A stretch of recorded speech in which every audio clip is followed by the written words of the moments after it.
Thank you so much for joining us, Susie and Emma. I'm Sarah Spell, your host for this session. The Book Club 2.0 is brought to you by DC APOR's Program Committee. So for those unfamiliar with the series, the format's pretty simple. First, Susie and Emma will present on the motivation for the book, along with some highlights and key insights. During that part, please mute your microphones, but use the chat feature in Zoom. You can use a chat box to post thoughts or questions as they arise. Then we'll open up the floor for discussion towards the end, where we'll start with items from the chat box and then open up more generally. If you're comfortable, please feel free to turn on your camera and ask your questions or provide feedback directly. You're also welcome to contribute reactions and comments to each other, as this is a discussion and not solely a Q&A. At the end of the hour, I will announce the name of DC APOR's member who has won a copy of today's book. It is now my pleasure to introduce our guests. Emma Davidson is a senior lecturer in qualitative research methods at the University of Edinburgh. And I apologize for probably butchering that, I'm sorry. Based on social policy subject area, focusing on social inequalities and the life course, as well as qualitative research methods. Her research typically draws on collaborative and arts-informed methods that can help understand people and their lives from their own vantage points. She is also co-director of the Binks Hub, which is a network of academic researchers, community members, practitioners, and policymakers using creativity and the arts to co-create research that makes a difference in people's lives. Susie Weller is a senior research fellow at the University of Oxford. She is based in clinical ethics, law, and society, an interdisciplinary research group that explores a range of aspects related to scientific and technological developments in healthcare. She is also a fellow of the Center for Personalized Medicine, Oxford, and a visiting fellow at the UK's National Centre for Research Methods. Her work focuses on understanding the wider impacts of clinical developments, policies, and practices, particularly through new healthcare technologies on the health journeys of individuals and families. With that, I will pass the floor over to Susie and Emma. Thank you so much. And I'm just going to share the slides. And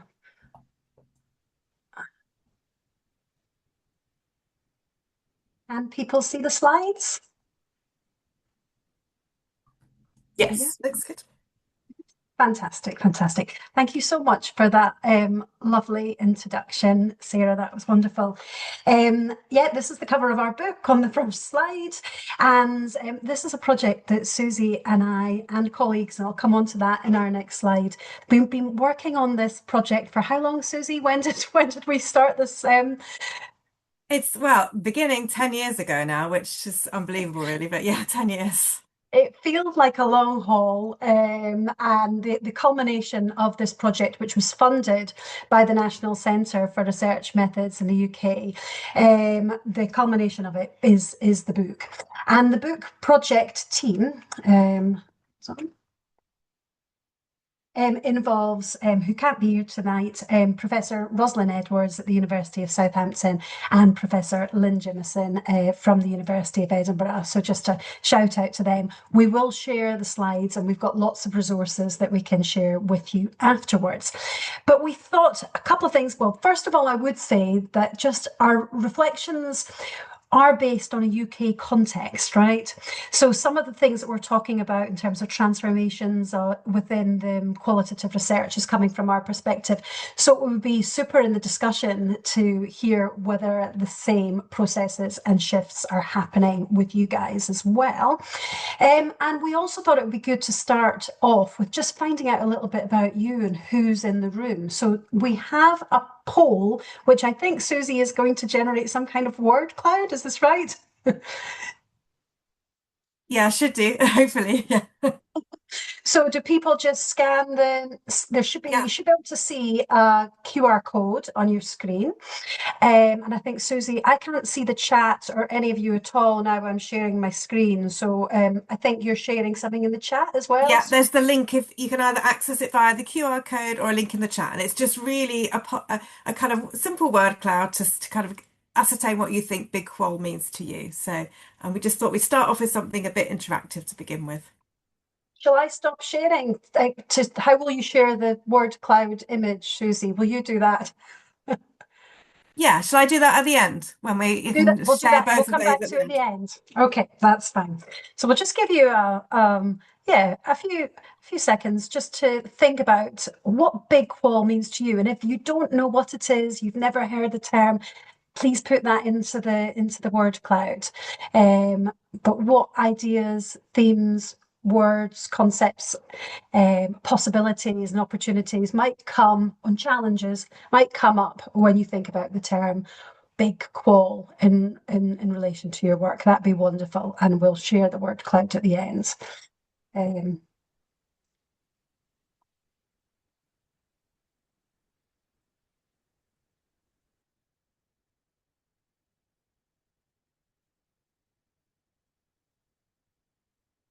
I think we'll just carry on because I think Susie, you've shared the link anyway in the chat, so you can continue adding that. So we'll just move on. The plan is, I think we'll talk for about 30 minutes-ish, because we would like to leave a bit of time for discussion at the end. So yeah, let's kick us off. I think the first thing we wanted to talk about was these kind of motivations for our project, and bearing in mind that the scene has changed dramatically from when we started this project 10 years ago. But I guess the observation that we were making at that time was that there was a big transformation happening in qualitative data, partly driven by the emergence of much more kind of large multi-sited projects, qualitative longitudinal studies that were emerging, but also kind of the emergence of more collaborative infrastructure underpinning qualitative research and digital platforms that were kind of supporting that work. Archiving and archives have been a very important part of that transformation. And certainly in the UK and internationally, we've got now thousands of records of interviews, focus groups, ethnographic field notes, and other kind of qualitative archives that we can access.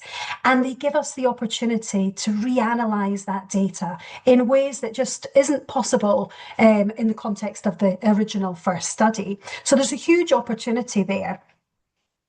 Alongside this, we have all these digital traces that are emerging from our social lives, right? So whether that's social media posts or online reviews or user-generated content, this kind of digitally born data is increasingly being used as qualitative data. So this is all broadening our understanding of what qualitative data is, where it comes from, and how it can be used. Now, certainly in the UK, and it'd be interesting to see where this is in the States, these developments were really sitting alongside quite a rapidly expanding open science movement. And there was a real push to promote data sharing, particularly in the humanities and the social sciences. And what we were finding is that public funders were placing not just expectations, but requirements on qualitative researchers to make their data accessible to the wider community through the archiving infrastructure. Now, that's completely familiar in quantitative data, survey and household surveys, cohort surveys are all kind of made accessible and made available through archiving. But those shifts were really raising important questions for qualitative research, ethical, epistemological, and methodological. As I said, archiving has been really important in this process, and it's been a really important space in terms of us developing our method. And Susie's going to pick up on that. But it is important to say, although the archiving infrastructure is expanding and good practice is expanding, the amount of archived qualitative information that is reused remains low. So I think that's important to remember. I think the other interesting thing, as these transformations in qualitative research were happening, we were also seeing these huge developments in computational social sciences driven by the kind of big data agenda. And really what we've been seeing, and you'll all be familiar with, is this very rapid expansion of tools and procedures that are assisting in the organization and the processing and the manipulation and the analysis of qualitative data, particularly when we're working with large, complicated qualitative data sets. So we've got all these new opportunities for working with unstructured text and doing that at scale and at speed. And Susie and I were in London last week with lots of computational social scientists, and what we were hearing about there were all these new possibilities for now working with AI and shifting from a kind of manual only approach to kind of hybrid human machine approaches. So that's interesting because 10 years ago, no one was talking about AI, and that's really come to the forefront in the last couple of years.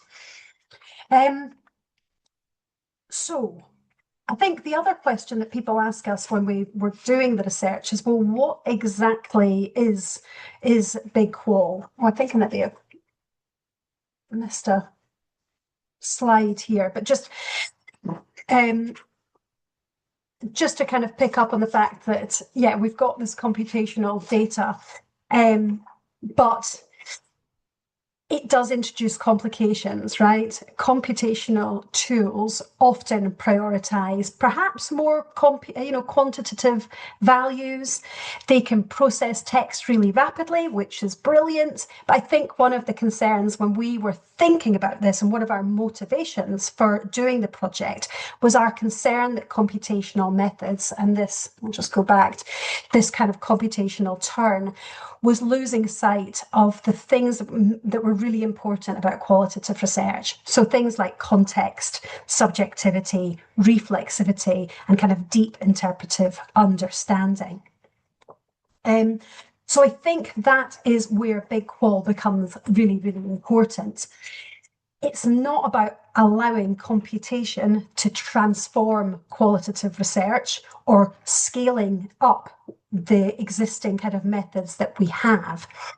Bigger, our argument would be that bigger is not necessarily better, and we certainly don't want big qual to diminish the value of the small scale kind of research that we all know as qualitative researchers. Rather, what we're trying to do is bring these worlds together using computational tools where they add value, but at the same time retaining that qualitative integrity. So I'll just move on to the next slide. So this is the other question that we often get asked then, but what do you mean by big qual? What is big? What's the big in big qual, I guess?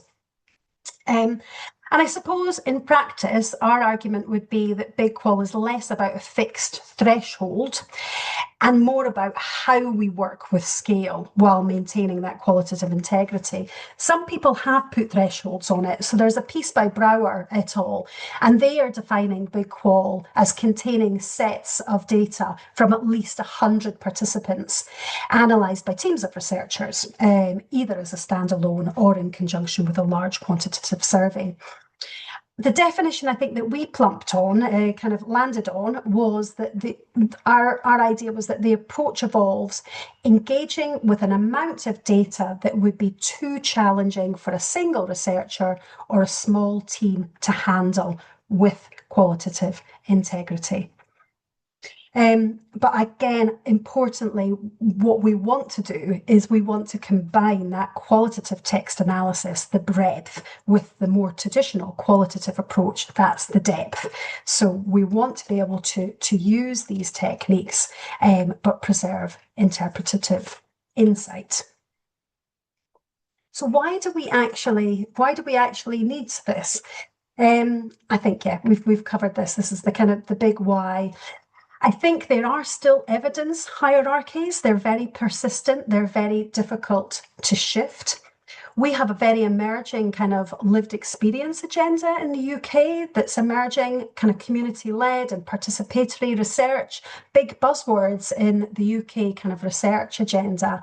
And at the same time, there's that space that's looking at big data. But those ideas rarely connect. So I guess that's our idea for big qual, was to come up with a method that can kind of act as that bridge and challenge those binaries in thinking about what evidence counts and what evidence is most valued and why.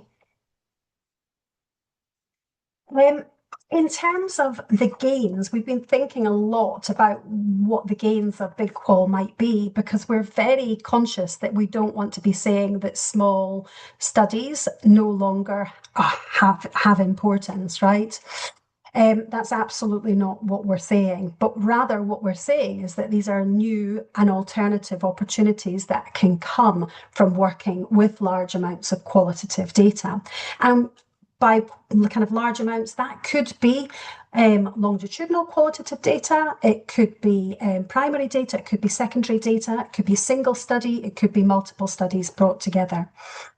But what we think is particularly exciting is the potential for Big Qual to address comparative research questions. So bringing together different projects, different data sets to be able to compare across places and across different social groups. Being able to generalize, and we don't mean statistical generalizability here, but rather we're thinking about a theoretical generalization through the development of common concepts or patterns or mechanisms rather than statistical claims. You can also use the method to test claims about social change and social processes. And by bringing together different projects, perhaps from different disciplines, you can introduce a kind of complementary contributions. So rather than thinking about, for example, a project that comes from psychology on youth violence and a sociological study on youth violence, what would it look like if you were able to bring those data sets together and analyse them together? What insights might they bring? So I think I've talked enough. Susie is going to tell you the nuts and bolts about our actual project.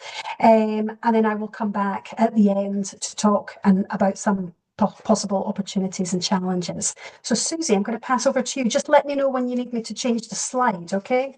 Yeah, thanks, Emma. Thanks very much.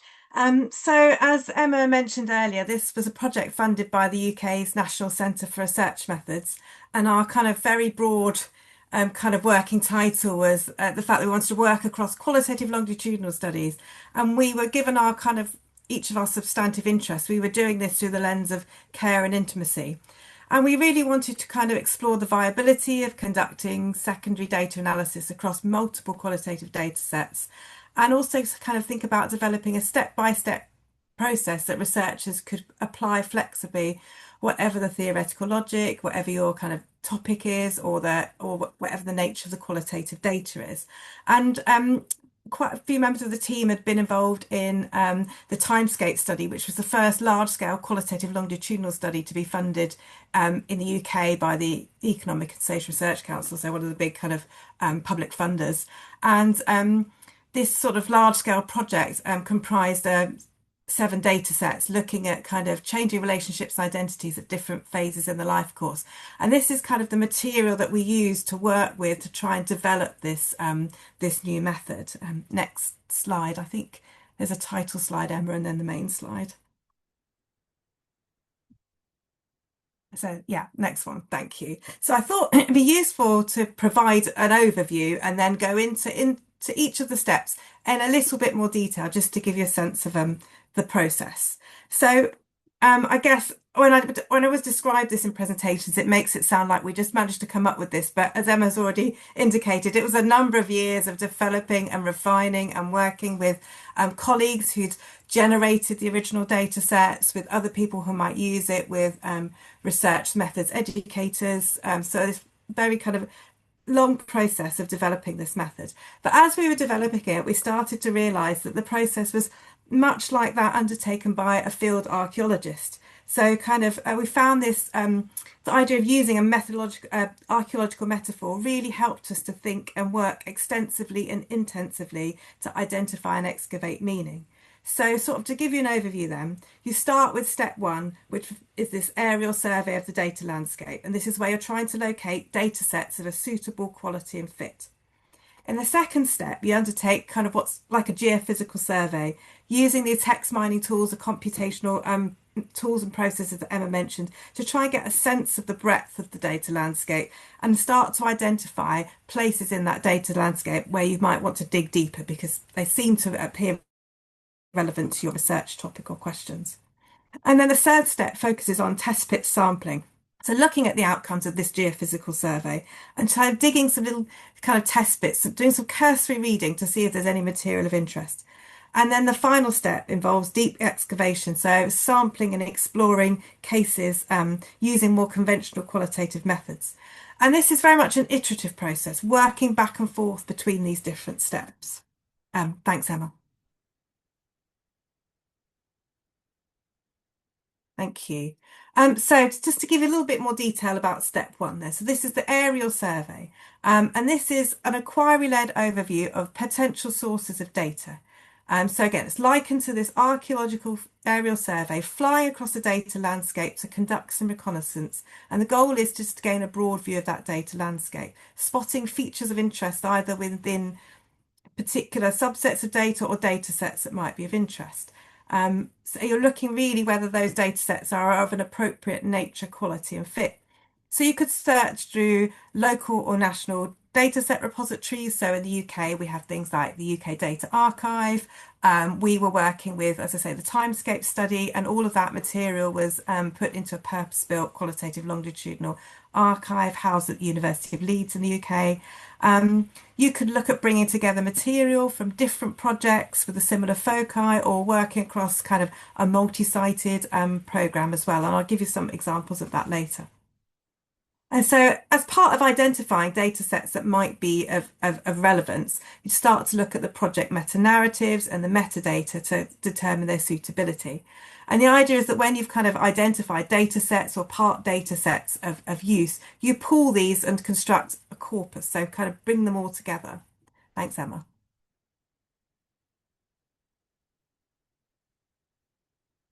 Next slide, Emma, please. Oh, thank you. So there's a bit of delay there. So the next step is the breadth analysis. And this is that ground-based geophysical survey of the data landscape, or this corpus that you've just created, to assess areas that warrant closer investigation. So these could be conceptual or substantive areas of interest, things that are relevant to your research aims and your research questions. And this step involves using text mining and computational tools. So during the course of our project, we experimented with a range of text mining and modelling tools. So we've used things like concordances. So we've used some free to access corpus analysis toolkit, AntConc. It's quite simple and straightforward. We've mainly used that in teaching the method because it's quite easy to pick up and, as I say, free to access. We've also used automated content analysis and concept mapping software, particularly Leximancer. And that's a text mining tool that employs machine learning and natural language processing techniques to automate aspects of qualitative data analysis. So I can show you an example in a minute, but that's useful in generating and doing concept mapping. And then we've also experimented with open source statistical computing environments. So Emma and Lynn worked with a colleague at the University of Edinburgh, computational social scientist, to experiment with the use of R for this particular step within the method. And very recently, we've started to look at the possibilities of generative AI in this space. Particularly, we've been experimenting with the use of content analysis. We haven't got very far with that, and we feel it's a very fast-moving space, actually, and lots of discussion. We've been to a few meetings between us regarding this recently, and there seem to be a large number of 2025 publications on the possibilities and challenges that this might offer for qualitative research. But essentially, we've been using these kinds of tools to look at a range of things. So to look at simply keywords that might represent a particular topic. We've been looking at different aspects of keyness, so words that occur with an unusual frequency or infrequency in a target corpus in comparison to a reference corpus. We've been looking at concordance, so words that occur immediately before or after a word. We've been looking at co-location and proximity, the words that feature together in a text, and also clusters of words, so words with similar meanings that have been grouped together. So just to try and get a sense of this data landscape. Next slide, please, Emma. Thank you. So this is sort of, I mentioned Leximancer as a concept mapping tool that we've been working with. So this is some example output from Leximancer. If you haven't come across it before, it's a piece of software from Australia. It's not widely used within the UK, so I'm not sure how familiar you might be with it, but it's it uses word frequencies and co-occurrence to create these clusters of terms that are inclined to feature together. And the outcome is this interactive concept map that allows for iterative exploration between concepts, themes, and data extracts. So you get a nice kind of toolbar down the side where you can link back to where that extract appears within a particular data file, and then you can look at where it sits within a data set.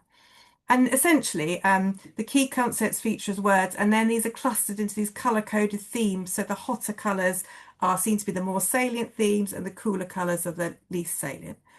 And I think this is just an example of one of the tools that we've used. But the important thing for us is that this is not the end point. This is not the kind of end of the analysis. Rather, this step is concerned with using these computational tools to determine where to dig deeper into the data. Next slide, please, Emma.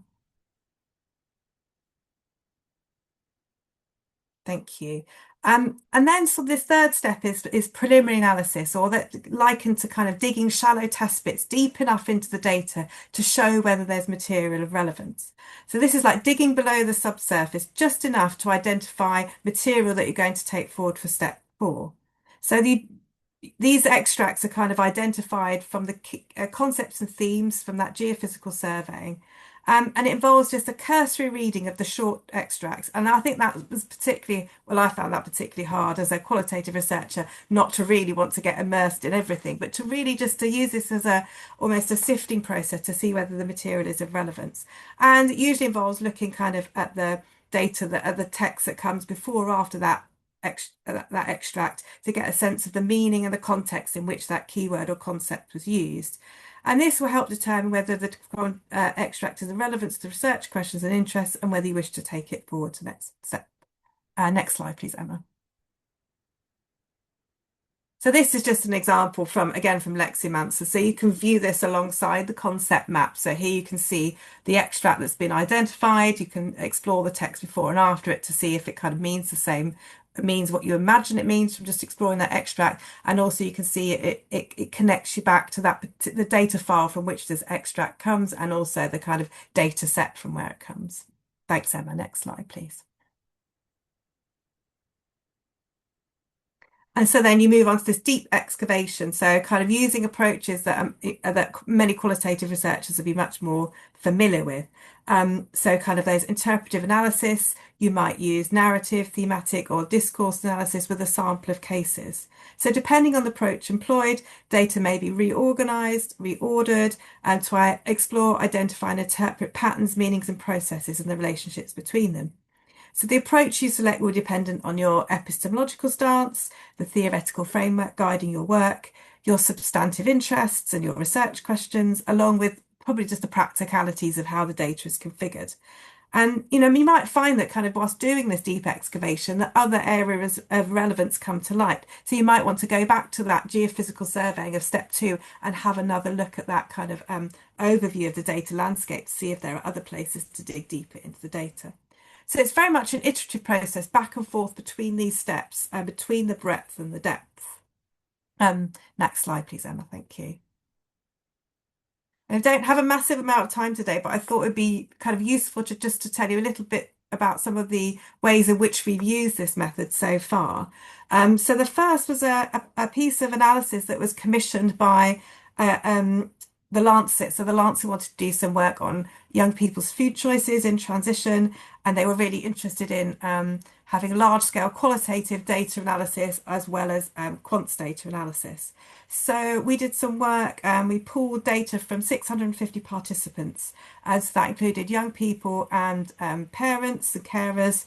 And that was 10 studies conducted across 11 different sites in Bangladesh, Cote d'Ivoire, Ethiopia, India, Indonesia, South Africa, the Gambia, and the UK. And so kind of looking across this large corpus of data allowed us to kind of identify the general influences of different food environments. So we had a kind of established criteria that we were working with to kind of divide up the different sites into different kind of food transition areas. And then so we created a concept map across the whole corpus, and then we kind of classified different groupings, so by age cohort and by different food environment, to explore the similarities and differences between the outputs from these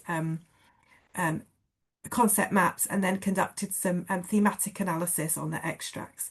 And this really allowed us to kind of move through into rich process cases on how tensions around being healthy, peer group belonging, and aspirational marketing played out in these different food environments. And as part of the second example, then, as part of our kind of experimenting with developing the method, we conducted some analysis with those qualitative longitudinal studies that were generated as part of the Timescapes programme. So different studies looking at different kind of life course phases. And this kind of resulted in, we really wanted to look at something that hadn't been studied by the original teams that had undertaken that work.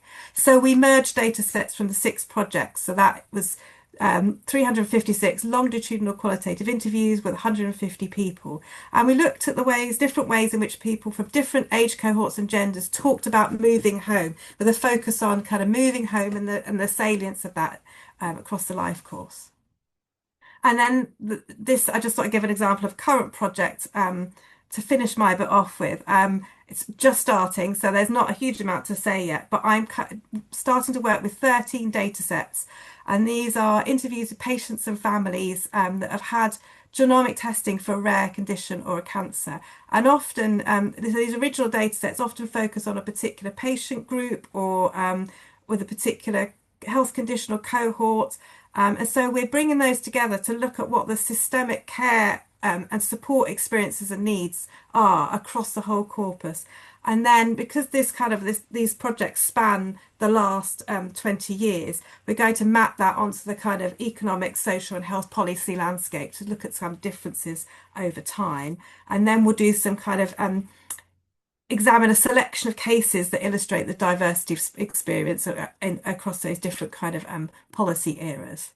So I hope that gives you a bit of an overview of the method itself and some of the ways in which we've used it. I'm now going to pass back to Emma.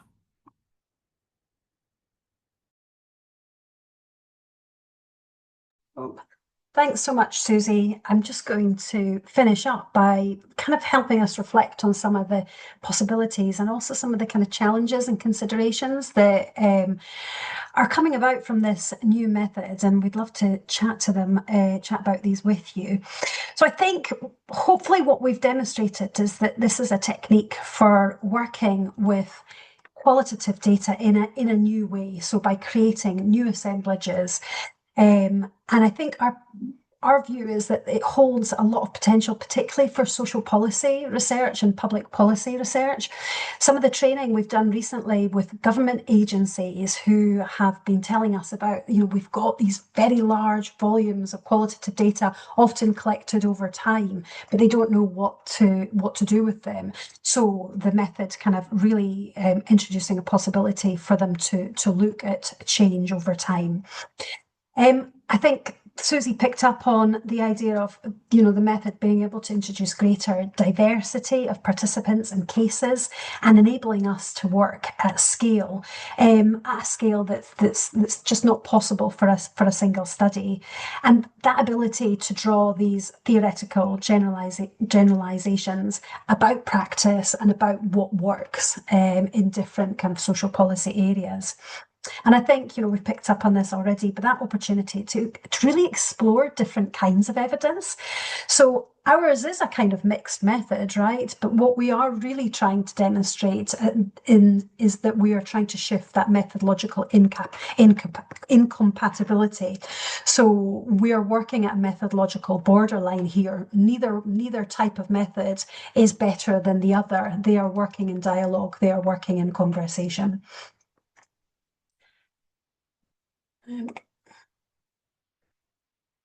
Yeah, this ability to build comparison into the research design, we also think is a real opportunity. That capacity to look at comparative research questions. So, for example, thinking about how different groups over time or in different places talk about substantive issues, whether that's about poverty or elder care, for example, or about young people's everyday experiences of violence.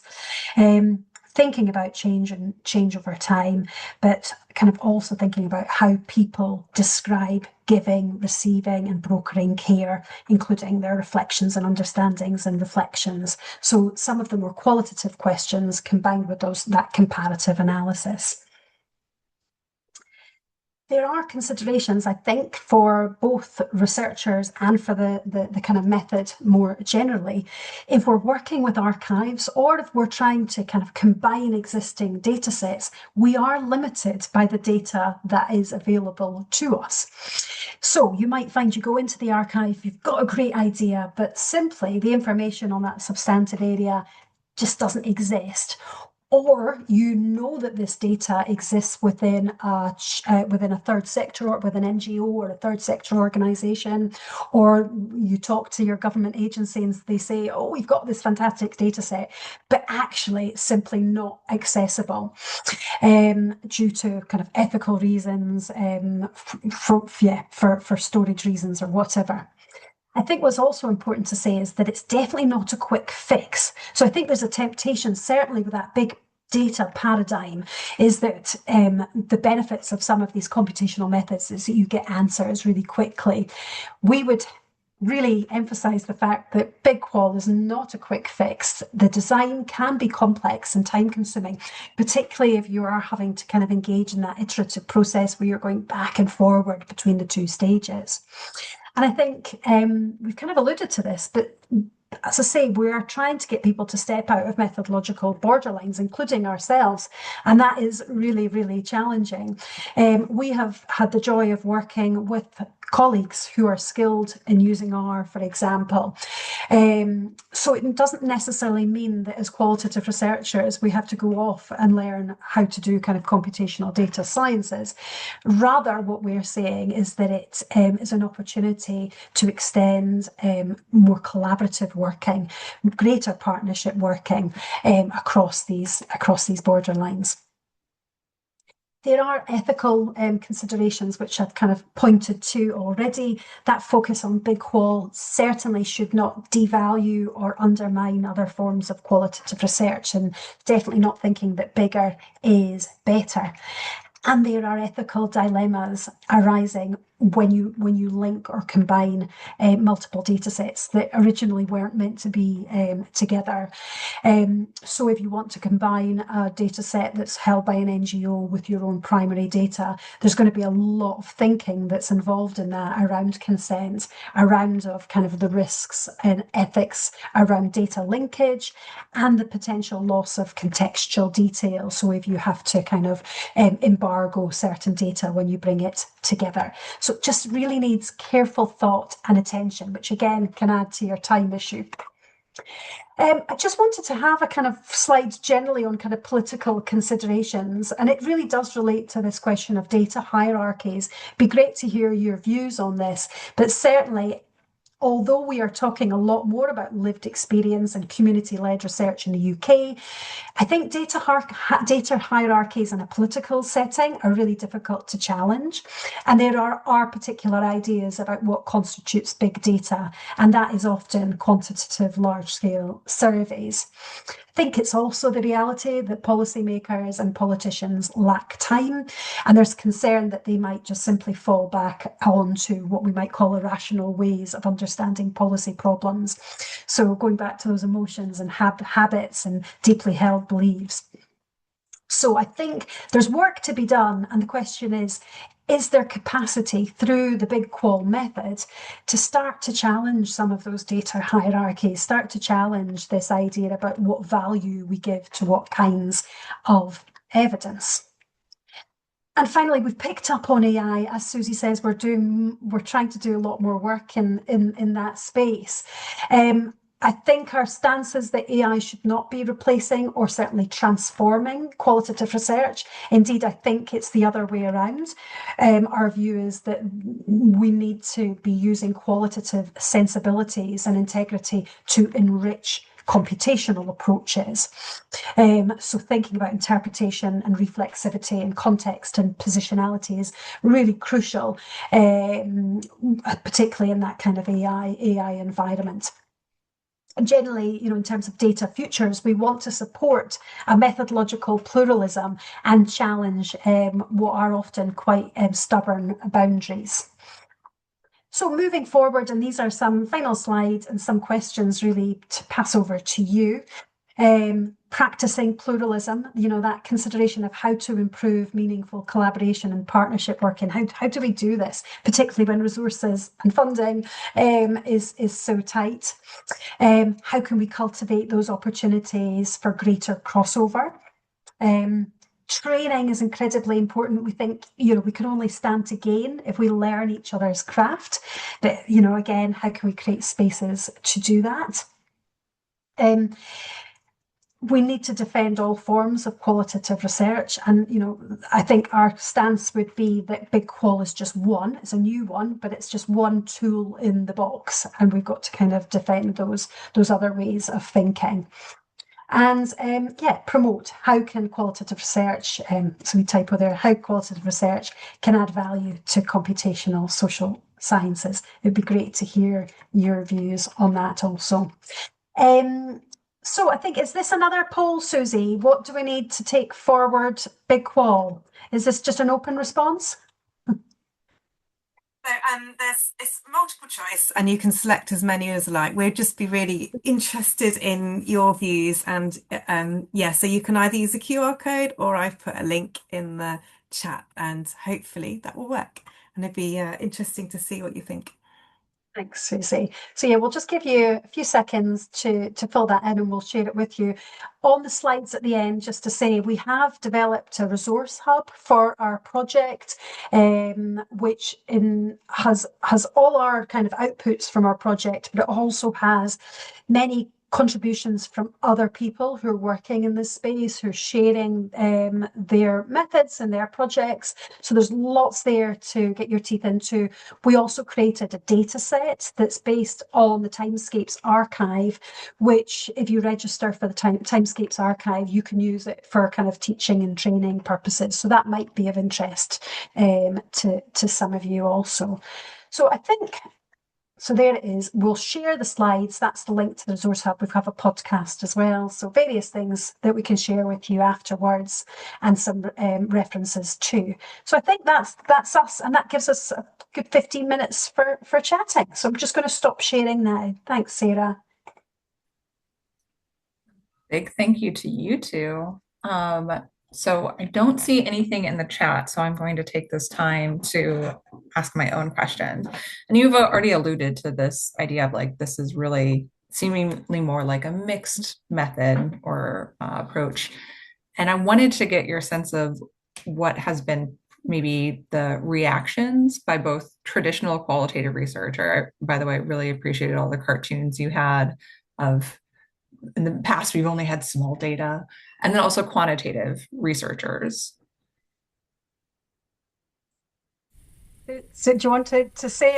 Yes, we talked about this a lot. So do you want to? We have. So I think we always use the same example. So you may have heard it before, but shortly after we were funded to do this project, so in the National Centre for Research Methods had a regular National Research Methods Festival, and we gave a presentation about the project there to mainly a qualitative audience, and the reaction in 2016 was, why would you want to do that?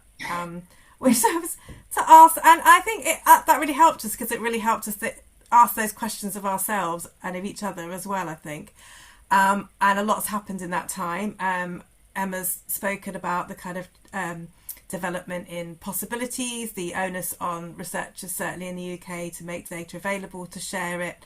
If you apply for funding, to kind of almost prove that you've looked, there aren't any other data sets, and all the developments in computational tools. But also, I think the pandemic and our changing research practice over the pandemic as well has really shaped that. And so now we're pleased to say that rather than why would you want to do that, we're much more likely to be asked, how would you want to do that? And through the National Centre for Research Methods mainly, we've run a lot of training courses and produced a range of training resources as well. And I think actually just even invitations like this just are really demonstrating to us that shift actually from why to how, that's been really interesting to be a part of over the last decade. Yeah, I still think there is that struggle. I still think we very deliberately, when we were editing the book, tried to make it speak to quant and qual, to go across those borderlines. I still think there is a set of quantitative researchers who think that we are talking to qualitative researchers still. So I think a lot of our endeavour more recently has been to try and communicate that this is both a method that is atheoretical as well. We don't have a defined kind of theory. We've written a paper which is about the kind of theoretical underpinnings of the method. So it should be atheoretical, but it all should appeal across the methodological borderline. And I think there is still work to be done in trying to kind of demonstrate that there is a skill and there is a craft to qualitative research, and that it's often assumed that it's us that has to learn the quant skills and not the other way around. So I think there's a bit more work to be done in terms of getting the method to speak to quant and computational social scientists, but we're making headway, I think. Yeah. It's really interesting just looking at the outcomes of our not very rigorous poll, but the two most popular categories so far, the most popular is training in computational methods, and the second one is training in qualitative methods. So I think we've really seen that need for training across the methodological borderlines, and that's something we're starting to do a little bit more work on at the moment. And not quite computational, but we have a question in the chat. What AI prompt best practices do they use to infuse qualitative rigor, reflexiveness, etc., when using big qual methods? I mean, we haven't really, as we said, it's No, a thing that we've just started to work on. But I don't know, Susie, you and Roz have been exploring this more than I yeah. have. So I don't know if you can answer that. So software like Leximancer is AI enabled, but I think this kind of prompt question is more to do with generative AI, I'm imagining. I think it's very early days for us in this respect, and I think it's really interesting kind of the events and discussions that we've been part of, that there's a lot of focus on comparing different AIs with human practice and doing a lot of seeing what the difference in outcomes is. I think the more interesting discussion is around epistemology and ethics, and I think that's where we're kind of sitting ourselves at the moment. We have experimented a bit with generative AI, but are not that convinced as yet, but it's still work in practice. Thanks. Can you talk a bit about the challenges of the first step of your method, the searching for relevant data phase? How often do you think you have comparable or combinable sources, but as you dig in, they don't pan out? Yeah. I think we were very lucky, as Susie has explained. We deliberately used the Timescapes archive as our demonstration project. So the Timescapes archive is the largest qualitative longitudinal archive in the UK, and it is several different projects that look across the life course, but they are bound by the same question, and they are interested in continuity and change in care and intimacy over time. So we deliberately used that as our demonstration project because the projects that we were bringing together to create our data assemblage did have a common theme, right? And we did that because we wanted to demonstrate a method. Of course, if you are going into an archive just very loosely and searching data, you may well not come up with anything. In our training, we have the part of the training is, right, go into the archive, search for your substantive topic and see what you can find in the archive. And often the people in our training course were not finding things, or they were finding things that were really interesting, but were embargoed. So I think it really depends on what your motivations are for the project. Are you starting with a very deliberate, and I think the people that we've been collaborating with and who've been contacting us on the method, I think they have very specific data sets in mind. So it's more that they know the data sets, but they want to test out whether they can bring them together and what that would look like. And thinking about some of the ethical issues about bringing them together. I don't know, Susie, have you got examples of where you have tried to do this? And Yeah, I think so. the Lancet study on youth food transitions, that wasn't archive material, that was an existing network plus some other studies that were exploring very similar issues. So that was interesting in that some data sets were, I guess, rejected for a variety of reasons because they didn't kind of fit the criteria or quality threshold. So it can be challenging, but again, that was a sort of a pre-established set of people working together. The project that I'm just starting, I've sourced data from our own kind of internal research group archive, from the UK Data Archive, but also from other researchers working in the field. So some of these studies are archived in smaller scale repositories. So it's taken a lot of preparatory work to source material that might be of interest and to work across different archives. I think with time, one of the kind of potentials of AI is, I think, in this first step, where I know when Emma and I were first working with even the timescapes data, the kind of way it was organised was quite simple. So we were relying a lot on kind of the keywords that the original researchers had assigned to the data sets. Over time, we were able to search more thoroughly through the data sets themselves. And I know that there are projects that are looking at developing kind of interfaces for qualitative researchers to be able to pull up, to maybe put their research questions in, and that will identify data sets that might be of interest. So I think that's an interesting space where AI could potentially be helpful in this process.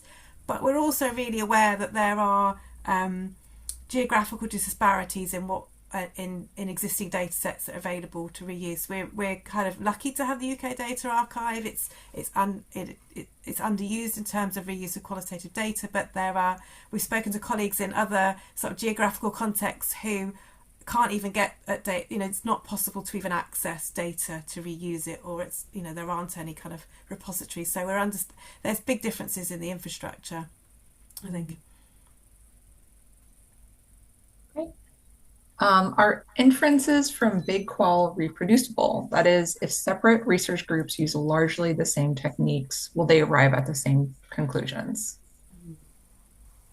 I think we have a particular perspective, I think, as qualitative researchers, and I think that our perspective probably comes from a more interpretivist position. So that ability to reanalyze the same data and arrive at the same conclusions, or generate the same findings, is not our position on qualitative research. But I think what the approach does do is that it allows us to make the process really transparent. So rather than the results being comparable, I would say Big Qual allows us to focus on making that process really transparent about the different stages and being able to document those stages. But I would be interested in seeing if someone wanted to use Big Qual to kind of apply a kind of try to replicate or reproduce findings. I guess that would not be the position that I would take as a qualitative researcher, which is more concerned with understanding and reflecting on our own positionality relative to the data. So, but I don't know, Susie, do you have any thoughts on that? Absolutely agree. That's yeah. And then there's another question about elaborating on transforming qualitative research. I said that, so maybe I should respond to that, Sarah. I suppose our thinking was, we were just at a conference last week, weren't we, Susie, about kind of about computational social sciences and how they can kind of enhance or kind of fit into qualitative research. And I suppose it was the word transform that we've heard quite a bit. It's maybe just the nature of that word, because I guess our position is we don't really necessarily want qualitative research to be transformed, because it kind of applies that it needs to change. I guess our position would be more that this is creating a different tool in the box. Does that make sense? Yes. But Susie, I don't know if you have I think it's more just that word. It's not absolutely. You're saying that it is kind of the question has been, that it has improved your project in really productive ways. But I think it's that thing about transforming the nature of qualitative research and the way that it's sometimes being phrased is, I think, can be problematized. Yeah, and I think we felt in the kind of discussions and narratives in the UK at the moment, there's a lot of emphasis on using the tools to transform qualitative research, but less around how qualitative research can transform these computational approaches. So I think that's where trying to redress the balance, I think, Emma, a little bit with saying things like that. Well, thank you both again so much for the presentation and lively discussion. I want to just close out briefly with a quick note that our next event will be the December Book Club held on Tuesday, December 9th online. We'll be discussing Phil Rocco's book, Counting Like a State, How Intergovernmental Partnership Shaped the 2020 US Census. So keep an eye out, everybody. And maybe more excitingly, the person who won the copy of Big Qual is Shari Jurek, I'm sorry, from the American Speech Language Hearing Association. So we'll be in touch with you to get your details for sending the book out shortly. Again, thank you so much, Emma and Susie. We really appreciated your presentation. Thank you for having us. Thanks, Yes, Sarah. thank you.